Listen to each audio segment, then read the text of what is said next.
আসসালামু আলাইকুম ওয়া রাহমাতুল্লাহ। কেমন আছেন সবাই? জিএফএক্স আমিন একাডেমির আজকের টিউটোরিয়ালে আপনাকে স্বাগতম। বন্ধুরা, আজকের টিউটোরিয়ালে আমরা শিখব কিভাবে আমরা একটি চমৎকার সোশ্যাল মিডিয়ার পোস্ট ডিজাইন করতে পারি। আমাদের আজকের ভিডিওটি বিশেষ করে বিগিনার ডিজাইনারদের জন্য খুবই ইম্পর্টেন্ট এবং ইন্টারেস্টিং হতে চলেছে, কারণ আজকে আমরা বাংলাদেশের একটি সুপরিচিত ব্র্যান্ড স্কয়ার কোম্পানির রাঁধুনি গুঁড়া মশলা নিয়ে কিভাবে একটি চমৎকার সোশ্যাল মিডিয়া পোস্ট তৈরি করতে পারি সেটাই দেখানোর চেষ্টা করব। আর ইম্পর্টেন্ট এবং ইন্টারেস্টিং বলার উদ্দেশ্য হলো, আমরা যারা ডিজাইনার আছি, আমরা যদি লোকাল সেক্টরে কাজ পেতে যাই, অর্থাৎ আমাদের দেশীয় যে ক্লায়েন্টরা আছে তাদের কাছে কাজ পেতে চাই, তাহলে বেশি বেশি নিজেদের দেশের প্রোডাক্টগুলো নিয়ে ডিজাইন করা শিখতে হবে এবং সুন্দর করে আমাদের পোর্টফোলিওটাকে সাজাতে হবে, যাতে করে যে কোনো ক্লায়েন্ট যদি আমাদের পোর্টফোলিও চেক করতে চান তাহলে যেন আমরা তার সামনে আমাদের পোর্টফোলিওটাকে প্রেজেন্ট করতে পারি। তাই ভিডিওটি না টেনে শুরু থেকে শেষ পর্যন্ত দেখার অনুরোধ রইল। আর হ্যাঁ, আপনি যদি আমাদের চ্যানেলে সাবস্ক্রাইব না করে থাকেন তাহলে প্লিজ চ্যানেলটি সাবস্ক্রাইব করে পাশে থাকা বেল আইকনটি প্রেস করে দিন, যাতে করে আমাদের পরবর্তী ডিজাইন রিলেটেড ভিডিওগুলো সবার আগে আপনি পেয়ে যেতে পারেন এবং আমাদের ডিজাইনের ভিডিওগুলো দেখে দেখে আমাদের সাথে আপনিও প্র্যাকটিস চালিয়ে যেতে পারেন। তাই আর কথা না বাড়িয়ে চলুন ভিডিওটি শুরু করা যাক। আজকে যেহেতু আমরা সোশ্যাল মিডিয়া পোস্ট ডিজাইন করব, তাই আমি চলে যাব ফটোশপে। নতুন ফাইল ক্রিয়েট করার জন্য মেনু বার থেকে আমরা ফাইল অপশনে যাব। এখান থেকে নিউ লেখা এখানে আমরা ক্লিক করব। দেন আমাদের সামনে একটি পপ আপ চলে আসবে। এখানে আমরা আমাদের ফাইলটির নাম সেট করে রাখবো। আমরা যেহেতু আজকে সোশ্যাল মিডিয়া পোস্ট ডিজাইন করব, তাই আমি এখানে লিখে দিচ্ছি সোশ্যাল মিডিয়া পোস্ট ডিজাইন। এরপর আমরা উইথ রাখবো 1080 অ্যান্ড দেন হাইট রাখবো 1080, মানে 1080 বাই 1080 রাখবো। আর আমাদের এখানে যে মেজারমেন্টগুলো আছে এর মধ্যে আমরা পিক্সেলটা ইউজ করব।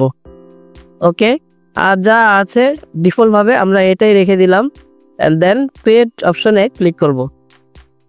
দেখতে পাচ্ছেন আমাদের একটি নতুন আর্টবোর্ড ক্রিয়েট করা হয়ে গেছে। আমি সাধারণত ডিজাইন করার পূর্বে একটি মার্জিন ইউজ করে থাকি, তো কিভাবে আমরা খুব ইজিলি মার্জিন সেট করতে পারি আমাদের আর্টবোর্ডের মধ্যে সেটা একটু দেখে নেই। আমরা চলে যাব আমাদের এখান থেকে রেক্টেঙ্গুলার টুলে অ্যান্ড দেন এখানে একটি ক্লিক করব। এখানে 100 পিক্সেল দেওয়া আছে, আমি 100টাকে কেটে 50 দিয়ে দিলাম। এরপরে এন্টার প্রেস করব। আমাদের সামনে একটি রেক্টেঙ্গুলার শেপ চলে এসেছে। আমাদের শেপটির কালার হোয়াইট এবং ব্যাকগ্রাউন্ডের কালারটা যেহেতু হোয়াইট তাই বোঝা যাচ্ছে না, আমি কালারটা একটু চেঞ্জ করে নিচ্ছি। আমি ব্ল্যাক কালার করে দিচ্ছি। আমাদের চারপাশে যেহেতু এখন মার্জিন দেওয়া নেই, আমরা Ctrl+R দিয়ে আমাদের মার্জিনের অংশটা নিয়ে আসব। এখন আমরা চাইলে এখানে যে রেক্টেঙ্গুলার শেপটা আছে এটাকে ড্র্যাগ করে নিয়ে এখানে এনে তারপরে এখান থেকে মার্জিনটা সেট করতে পারি, কিন্তু এইভাবে করাটা আমার জন্য একটু বিরক্তিকর মনে হয়। তাছাড়া প্রপারভাবে আমরা এই কাজটা করতে পারবো না। এর চাইতে সহজ পদ্ধতি হলো, আমরা প্রথমে আমাদের রেক্টেঙ্গুলার টুলটাকে সিলেক্ট করব অ্যান্ড দেন Ctrl+A প্রেস করে পুরো আর্টবোর্ডটাকে সিলেক্ট করে নিব। এরপরে এখানে কিছু অ্যালাইনমেন্ট দেখা যাচ্ছে, আমি এখানে লেফট অ্যালাইনমেন্ট দিয়ে দিচ্ছি, দেন টপ অ্যালাইনমেন্ট দিয়ে দিচ্ছি। এরপর এখান থেকে আমি একটি মার্জিন টেনে নিয়ে আসলাম এবং বাম পাশ থেকে এটি নিয়ে আসলাম। দুইটা মার্জিন আমার অলরেডি ক্রিয়েট করা হয়ে গেছে।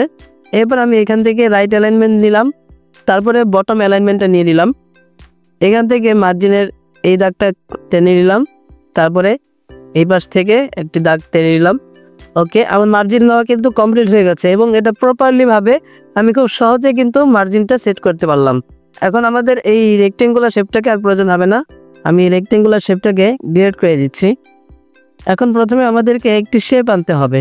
আজকে আমরা ইলিশ টুল নিয়ে কাজ করব, তো এই জন্য আমি এখান থেকে শেপ অপশনে গেলাম, রাইট বাটন ক্লিক করলাম মাউসের, তারপরে একটু নিচের দিকে আসলে এখানে ইলিশ টুল আছে, আমরা এটাকে ক্লিক করলাম। কার্সারটাকে রেখে আমি যদি শিফট প্রেস করে রেখে ড্র্যাগ করি তাহলে দেখতে পাচ্ছেন চতুর্দিকে সমানভাবে বড় হচ্ছে।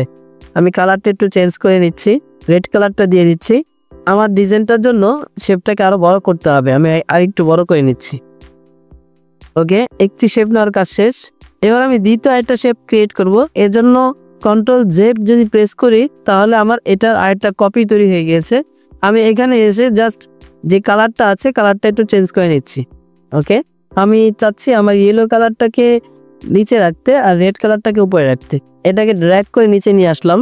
এখন কিন্তু আমার ইয়েলো কালারের শেপটা দেখা যাচ্ছে না, তাই আমি অ্যারো বাটন প্রেস করে একটু উপরের দিকে নিয়ে যাচ্ছি আমার শেপটা। এবার একটু দেখে নেই কিভাবে আমরা এখানে ব্যাকগ্রাউন্ডে যেই শহরের জীবনযাপনের একটি প্রতিচ্ছবি ফুটিয়ে তোলা হয়েছে স্কেচের মাধ্যমে, এটা কিভাবে করতে পারি। আমি মেনু বার থেকে ফাইল অপশনে গেলাম, এখান থেকে একটু নিচের দিকে আসলে প্লেস এমবেডেড এই অপশনে ক্লিক করলাম। অ্যান্ড দেন এখানে দেখতে পাচ্ছেন একটি স্কেচ আমি ডাউনলোড করে রেখেছিলাম, এটা আমি এখানে প্লেস করে দিচ্ছি। তো ডিজাইনটা করার আগে একটু বলে রাখি, হয়তো এখানে আপনাদের অনেকের প্রশ্ন আসতে পারে যে আমি এই স্কেচটি কোথা থেকে আনলাম। খুবই ইজি, আপনারা চলে যাবেন ফ্রি পিক থেকে বিল্ডিং স্কেচ লিখে সার্চ দিলেই চমৎকার চমৎকার স্কেচ ফ্রিতেই পেয়ে যাবেন। তারপর আমি আমার ডিজাইনের এলিমেন্টগুলো ডেসক্রিপশনে দিয়ে রাখবো, আপনারা চাইলে সেখান থেকে ডাউনলোড করে আপনার মতো করে প্র্যাকটিস করতে পারবেন। আমি এখান থেকে টিকমার্কটা ক্লিক করে দিলাম। ওকে, আমার ডিজাইন অনুপাতে এটাকে একটু Ctrl+T প্রেস করে বড় করে নিব। এখন আমাদের এই ডিজাইনটাকে একটু চমৎকারভাবে ফুটিয়ে তোলার জন্য আমরা আমাদের ডিজাইনের অপাসিটিটা কমিয়ে দিব। আমি এখানে 15 দিচ্ছি। ওকে, দেখতে পাচ্ছেন একটু হালকা হালকা একটা ঝাপসা ভাইব তৈরি হয়েছে। তো এটা আমাদের ডিজাইনের জন্য খুবই কাজে লাগবে। তো এখানে একটা বিষয় হলো, একটু দেখতে পাচ্ছেন আপনারা যে আবার শেপের উপরে কিছুটা হোয়াইট একটা অংশ চলে এসেছে। এই অংশটা কিভাবে আমরা মুছে ফেলতে পারি, তো এটা একটু খেয়াল করে দেখে রাখেন, বিভিন্ন সময় এটা কাজে আসবে। আমাদের লেয়ারটি সিলেক্ট থাকা অবস্থা আমরা এখান থেকে মাস্ক করে নিব। তারপরে এখানে যে হোয়াইট অংশটা আছে এটাতে ক্লিক করলাম। দেন এখানে আমাদের উপরে যেন ফরগ্রাউন্ডে ব্ল্যাক কালার থাকে এটা নিশ্চিত করতে হবে। তারপরে আমরা এখান থেকে ব্রাশ টুলে গেলাম, এখানে হালকা করে আমরা ড্র্যাগ করে দিলাম। দেখতে পাচ্ছেন আমি যত ড্র্যাগ করছি তত কিন্তু বোঝা যাচ্ছে। আমি একটু জুম আউট করে দিচ্ছি। ওকে, দেখতে পাচ্ছেন এখন কিন্তু মনে হচ্ছে আমাদের পুরো ব্যাকগ্রাউন্ডের সাথে আমাদের এই যে স্কেচটা একেবারে তৈরি হয়ে গিয়েছে। তো আমাদের স্কেচ নেওয়া শেষ, আমাদের শেপ তৈরি করাও শেষ। এবার আমরা আমাদের প্রোডাক্টটা নিয়ে আসব। আমি আবারও মেনু বার থেকে ফাইল অপশনে গেলাম, নিচের দিকে এসে প্লেস এমবেডেড এখানে ক্লিক করলাম। আমাদের এখানে দুইটি প্রোডাক্ট আছে, আমরা দুইটাই নিয়ে আসবো এক এক করে। প্রথমে রাঁধুনির এই প্যাকেটটা নিয়ে আসি। এবারে আমরা আবার মেনু বার থেকে ফাইল অপশনে গেলাম, ফাইল থেকে একটু নিচের দিকে এসে প্লেস এমবেডেড এখান থেকে আমাদের এই যে জারটা আছে রাঁধুনির, এই জারটা আমরা নিয়ে আসলাম। তো এখানে দেখতে পাচ্ছেন আমাদের এখানে যে দুইটি প্রোডাক্ট আছে, দুইটি প্রোডাক্টের মধ্যে একটা হোয়াইট ব্যাকগ্রাউন্ড আছে। তো এই ব্যাকগ্রাউন্ডটা আমরা কিভাবে রিমুভ করব এটা দেখে নিই একটু। আমরা আমাদের লেয়ারটাকে কনভার্ট টু স্মার্ট অবজেক্টে সিলেক্ট করে নিব।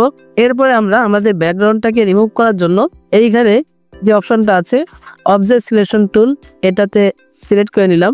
তারপর আমাদের ব্যাকগ্রাউন্ডের পুরো অংশটাকে আমি একটু ড্র্যাগ করে টেনে দেখিয়ে দিলাম যে আমাদের এই অংশে ব্যাকগ্রাউন্ডটা রিমুভ করতে হবে। ওকে, এরপর আমরা ব্যাকগ্রাউন্ডটা রিমুভ করার জন্য Ctrl+Shift+I প্রেস করে ইনভার্ট করে নিলাম। এরপর ব্যাক স্পেস প্রেস করা মাত্রই দেখতে পাচ্ছেন খুব ইজিলি আমার ব্যাকগ্রাউন্ডটা রিমুভ হয়ে গেল। ওকে, Ctrl+D প্রেস করে আমরা আমাদের যে সিলেকশনটা আছে এটা ডিলিট করে দিলাম।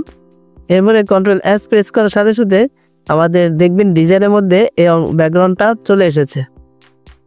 তারপরে সেম প্রসেসেই অবজেক্ট সিলেকশন দ্বারা এটাতে একটা ক্লিক করলাম, Ctrl+Shift+I প্রেস করে ইনভার্ট করে দিলাম। ব্যাক স্পেস প্রেস করা মাত্রই দেখতে পাচ্ছেন আমার ব্যাকগ্রাউন্ডটা রিমুভ হয়ে গেল। Ctrl+D প্রেস করে সিলেকশনটা তুলে দিলাম পূর্বের মতোই, Ctrl+S প্রেস করলাম। ওকে, দেখতে পাচ্ছেন আমাদের ডিজাইনের মধ্যে কিন্তু আমাদের প্রোডাক্টটা খুব সুন্দরভাবে চলে এসেছে, একেবারে ব্যাকগ্রাউন্ড নাই এখানে কোনো। এবার কাজ হলো আমাদের এই দুইটি প্রোডাক্টকে সুন্দর করে সাজানো। তো আমরা চেষ্টা করব আমাদের যে প্যাকেটটি আছে এখানে রাঁধুনি জিরার গুঁড়ার, এই প্যাকেটটিকে একটু বড় রাখার আর এটাকে একটু ছোট রাখার। Ctrl+T প্রেস করে আমি এটাকে একটু নিচে আনলাম প্যাকেটটিকে, তারপরে একটু বড় করে দিলাম। প্রোডাক্ট বড় ছোট করার সময় অবশ্যই মনে রাখতে হবে প্রোডাক্ট যেন এত বেশি বড় না হয় যে আপনার টেক্সটগুলো লেখার জায়গা থাকবে না বা খুবই ইজি হয়ে যাবে, আবার যেন এত ছোট না হয়ে যায় যে দেখা মাত্র এই প্রোডাক্টটা আপনার চোখে পড়ছে না। মনে রাখতে হবে আপনার ডিজাইনের মধ্যে যেন প্রোডাক্টের ফোকাসটা একটু বেশি হয়, কারণ ডিজাইনের মূল অংশটাই হলো আপনি যে প্রোডাক্টটা সেল করতে চাচ্ছেন বা দেখাতে চাচ্ছেন সেটাই হলো মূল অংশ। তো এই জন্য এই বিষয়টা অবশ্যই মাথায় রাখতে হবে ডিজাইন করার সময়। তো আমার যেহেতু এখানে রাঁধুনি জিরার গুঁড়ার যে অংশটা আছে, যে প্যাকেটটা, এটা একটু বেশি ফোকাস করা দরকার। পাশাপাশি এখানে যে জারটা আছে একটু ডিজাইনের সৌন্দর্যের জন্য এটাও আমি এখানে এনেছি। তো আমি চেষ্টা করবো আমার এই যে প্রোডাক্টটা আছে তো এটা যেন একটু বেশি হাইলাইট হয় সেটা চেষ্টা করব। তো আপাতত এভাবে রাখি, তারপরে এখান থেকে এটাকে একটু নিয়ে আসি নিচের দিকে। তো আমার মনে হচ্ছে এভাবেই ঠিক আছে। এবার সিম্পল কিছু কাজ, আমাদের এখানে যে দুইটি প্রোডাক্ট আছে এই প্রোডাক্ট দুইটি একটু ডিপ কালারের মতো দেখা যাচ্ছে, আমি একটু লাইট করে দিই। আমি দুইটি লেয়ার সিলেক্ট করে নিলাম, শিফট প্রেস করে রেখে কন্ট্রোল কি প্রেস করে তারপরে কন্ট্রোল এম প্রেস করে এখানে যে প্যাকেটটি আছে জিরার গুঁড়ার এই প্যাকেটটিকে একটু হাইলাইট করার চেষ্টা করব। কন্ট্রোল এম প্রেস করলাম, এখান থেকে একটু যদি বাড়িয়ে নেই তাহলে একটু বেটার দেখা যাচ্ছে আগের চাইতে। এটাকেও সেম প্রসেসে কন্ট্রোল এম প্রেস করে হাইলাইট করে নিই, একটু বাড়িয়ে নিই এটার। ওকে, আপাতত এতটুকুই রাখতে পারি। তো এখানে আরেকটা কাজ বাকি আছে, সেটা হলো শ্যাডো অ্যাড করা। তো শ্যাডো অ্যাড করার জন্য প্রথমে আমরা এখান থেকে একটি নিউ লেয়ার সিলেক্ট করে দিলাম, দেন আমরা ব্রাশ টুলে গেলাম, ব্রাশ টুল থেকে এখানে ড্রপডাউনে ক্লিক করব, অ্যান্ড দেন এখানে যে অপশনটা আছে এটাকে আমরা একটু চিকন করে নিব, চ্যাপটা করে নিব। আমাদের ব্রাশের সাইজটা একটু বড় করে নিচ্ছি। এখানে একটি ক্লিক করলাম, এরপরে আরেকটি নতুন লেয়ার সিলেক্ট করে এখানে একটি ক্লিক করলাম, আরেকটা নতুন লেয়ার সিলেক্ট করে এইখানে আরেকটা ক্লিক করলাম। ওকে, শ্যাডোটা যেহেতু আমাদের প্রোডাক্টের শ্যাডো হবে আর তাই সামনে আসলে সুন্দর দেখা যাবে না, আমি এই শ্যাডোগুলোকে শিফট প্রেস করে রেখে টেনে আমাদের প্রোডাক্টের নিচে নিয়ে যাচ্ছি যাতে এটা সৌন্দর্যের একটু ফুটে ওঠে। আমি একটু জুম ইন করে নিই, তারপর এখান থেকে যে লেয়ারটা আছে শ্যাডোর লেয়ারটা এটাকে প্রথমে একটু রিসাইজ করে নিই, আমি একটু বাঁকা করে দিচ্ছি যাতে করে একটু দেখতে সুন্দর লাগে। ওকে, আমাদের শ্যাডো দেওয়ার কাজ শেষ, আমাদের ডিজাইনটা প্রায় অনেকটাই কমপ্লিট। এখন আমাদের টেক্সট অ্যাড করতে হবে। তো আমরা যেহেতু আজকে রাঁধুনি জিরার গুঁড়া নিয়ে ডিজাইনটা তৈরি করতে চাচ্ছি, তো এই জন্য আমি প্রথমে একটা টেক্সট অ্যাড করে নিচ্ছি। এখান থেকে আমি এখানে লিখে দিচ্ছি রাঁধুনি। আমাদের এই টেক্সটটার নাম হলো সময় স্রোত। আমি ডেসক্রিপশনে টেক্সটের লিঙ্ক দিয়ে দিব, আপনারা চাইলে সেখান থেকে ফ্রিতে ডাউনলোড করে আপনাদের ডিজাইনের জন্য প্র্যাকটিস করতে পারেন। এখানে ফন্টের কালারটা আমি রেড কালার করে দিই, এখানে যে কালারটা আছে এটাই দিয়ে দিই। আমাদের যেহেতু এই রাঁধুনি আঁকাটাকে একটু বেশি ফোকাস করতে হবে তাই আমি এটাকে একটু বড় করে দিচ্ছি। এরপর আবার কি প্রেস করে আমরা আরেকটি লেখা অ্যাড করে নিচ্ছি। এখানে আমরা আমাদের এই টেক্সটের জন্য সাব্বির আশালতা নামে একটি টেক্সট আছে, ওইটা আমরা ইউজ করতে পারি। আমি এই ফন্টের লিঙ্কটাও ডেসক্রিপশন বক্সে দিয়ে রাখবো, আপনারা চাইলে সেখান থেকে ফ্রিতে ডাউনলোড করে নিতে পারবেন। ওকে, আমাদের টেক্সটের দুইটা অংশ ক্লিয়ার। আমরা আমাদের ডিজাইনের মধ্যে আরেকটা অংশ দেখতে পাচ্ছি, শহর থেকে গ্রামে বাংলার প্রতিটি ঘরে। আমরা এই লেখাটাও অ্যাড করে দিতে পারি এখান থেকে। আমরা আমাদের টেক্সটের তৃতীয় অংশটা আমাদের সাধারণ যে আমরা টেক্সট ইউজ করে থাকি সতুনি এমজি, সেটাই দিয়ে দিচ্ছি। ওকে, আপাতত আমরা এইভাবে রাখতে পারি আমাদের ডিজাইনটার জন্য। আসলে ডিজাইনগুলো তো আর এই 15-16 মিনিট বা 20 মিনিটে যে টিউটোরিয়াল তৈরি করা হয় এর মধ্যে তো আর একটা ডিজাইন করা যায় না। মূলত একটা ডিজাইন করার জন্য প্রায় ঘন্টাখানেক চিন্তা ভাবনা করা লাগে, কীভাবে এটাকে সাজালাম, কীভাবে সাজাবো, কীভাবে কোনটা কোথায় রাখবো, অ্যালাইনমেন্ট কীভাবে হবে, টেক্সট কোনটা সুন্দর হবে, কোন ফন্ট আনতে হবে, এরপর আপনার রং কোনটা হবে, কোন কালারটা আনবো, এই জাতীয় বিষয়গুলো সামনে রেখে এরপর একটা ডিজাইন তৈরি করা হয়। টিউটোরিয়াল তো জাস্ট আপনাদের দেখানোর জন্য যে কীভাবে আমরা একটা ডিজাইন করতে পারি, এটার জন্য খুব সংক্ষেপে এই কাজগুলো করা হয়।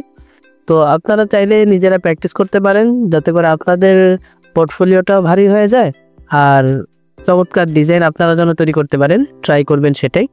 তো আমাদের ডিজাইনে প্রায় অনেকটাই শেষ, এখন একেবারে সিম্পল কিছু বাকি আছে। এখানে আমাদের স্কয়ার কোম্পানির একটি লোগো আনতে হবে, অ্যান্ড দেন এখানে শেপের মধ্যে যে অংশটা রেখেছি এই জায়গার মধ্যে আমাদেরকে কন্ট্যাক্টের জন্য বিভিন্ন ইনফরমেশন দিতে হবে। যেহেতু সময় অনেক হয়ে গেছে তো আমি ইনফরমেশনটা আর নতুন করে লিখছি না, আমাদের আগের যে ডিজাইনটা ছিল সেখান থেকে কপি করে নিচ্ছি। আমরা আমাদের কন্ট্যাক্ট ইনফরমেশন নিয়ে আসলাম, এবার একটু রিসার্চ করে নিই নিচের দিকে এনে।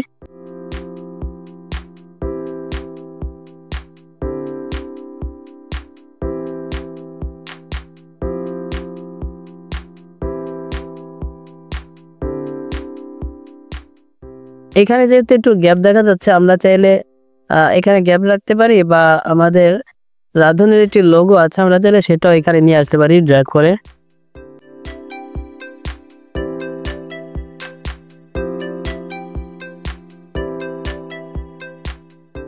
তো বন্ধুরা দেখতে পাচ্ছেন খুবই সিম্পলের মধ্যে কিন্তু আমাদের ডিজাইনটা তৈরি হয়ে গেছে। এই ছিল আমাদের আজকের ভিডিওটি যদি ভালো লেগে থাকে তাহলে প্লিজ চ্যানেলটি সাবস্ক্রাইব করে পাশে থাকা বেল আইকনটি প্রেস করে দিন। দেখা হবে পরবর্তী কোনো ভিডিওতে নতুন কোনো ডিজাইন নিয়ে।